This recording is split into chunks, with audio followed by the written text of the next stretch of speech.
Good morning बच्चों। यह जो क्लास है आपका हिंदी व्याकरण का क्लास है और यह क्लास 1 और क्लास 2 दोनों के लिए है। तो बच्चों क्या करना है, ये जो हम पढ़ाएंगे इसको क्या करना है, आपको कॉपी में नोट करना है और उसको याद भी करना है, क्योंकि इसी से आपके एग्जाम में प्रश्न पूछे जाएंगे।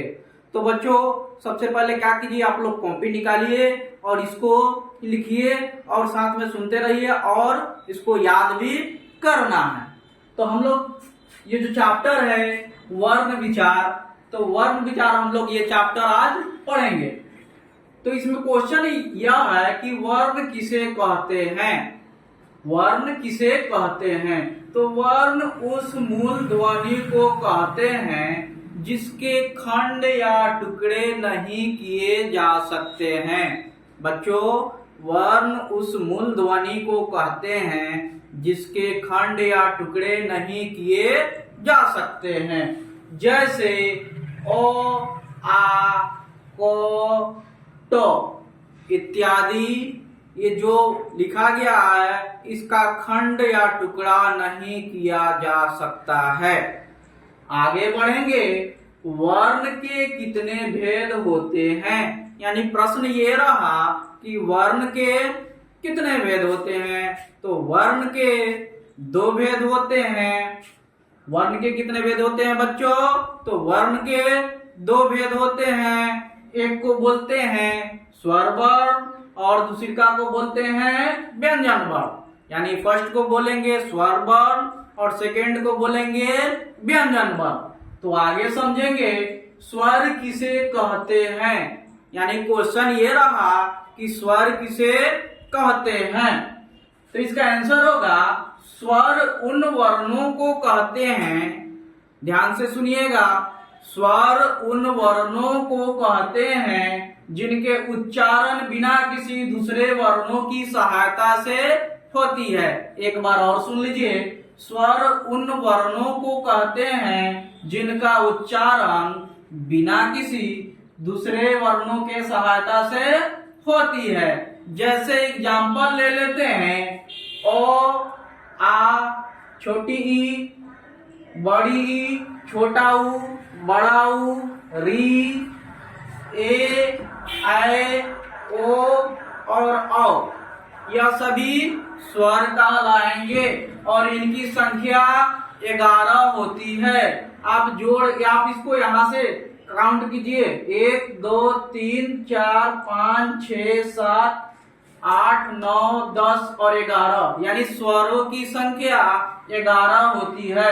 और कौन कौन स्वर होती है जी? तो ओ, आ, छोटी ई, बड़ी ई, छोटा ऊ, बड़ा ऊ, री, ए, ऐ, ओ और औ, यह सभी आपके स्वर कहलाएंगे। बच्चों आगे सुने, आगे बढ़ेंगे तो स्वर वर्ण के कितने भेद होते हैं।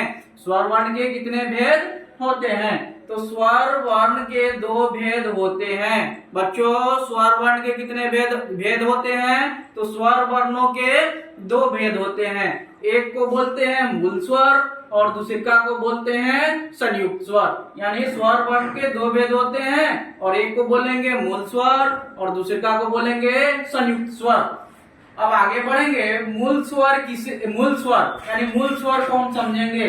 तो मूल स्वर जो होते हैं ना बच्चों, मूल स्वर के भी 2 भेद होते हैं। यानी मूल स्वर के 2 भेद होते हैं। एक को बोलते हैं ह्रस्व स्वर और दूसरे को बोलते हैं दीर्घ स्वर। ये जो आपके मूल स्वर है इसके 2 प्रकार होते हैं, एक को बोलेंगे ह्रस्व स्वर और दूसरे को बोलेंगे दीर्घ स्वर। हम लोग आगे बढ़ेंगे, ह्रस्व स्वर किसे कहते हैं? ह्रस्व स्वर किसे कहते हैं? तो इसके उच्चारण में बहुत कम समय लगता है, यानी ह्रस्व स्वर के उच्चारण में बहुत कम समय लगेगा। जैसे ओ, छोटी ई, छोटा ऊ और री, ये सभी अगर हम बोलेंगे तो बहुत कम समय लगेगा, इसीलिए लिखा गया है इसके उच्चारण में बहुत कम समय लगता है। बच्चों आगे बढ़ेंगे तो दीर्घ स्वर, यानी दीर्घ स्वर के उच्चारण में ज्यादा समय लगता है। दीर्घ स्वर के उच्चारण में ज्यादा समय लगता है, जैसे आ, बड़ी ई, बड़ा ऊ, ए, ओ और औ। ठीक है ना। जैसे आ ले लेते हैं तो अ और प्लस अ जोड़ेंगे तो आ बनेगा, यानी अ प्लस अ जोड़ेंगे तब आ का निर्माण होगा। तो बच्चों इसको क्या करना है, आपको वीडियो को रोककर आपको क्या करना है, स्क्रीनशॉट लेना है और उसको आपको कॉपी में लिखना है तथा उसको याद भी करना है, क्योंकि ये जो लिखवाया गया है हिंदी व्याकरण, इसी से आपके एग्जाम में प्रश्न पूछे जाएंगे। तो बच्चों इसको आपको लिखिए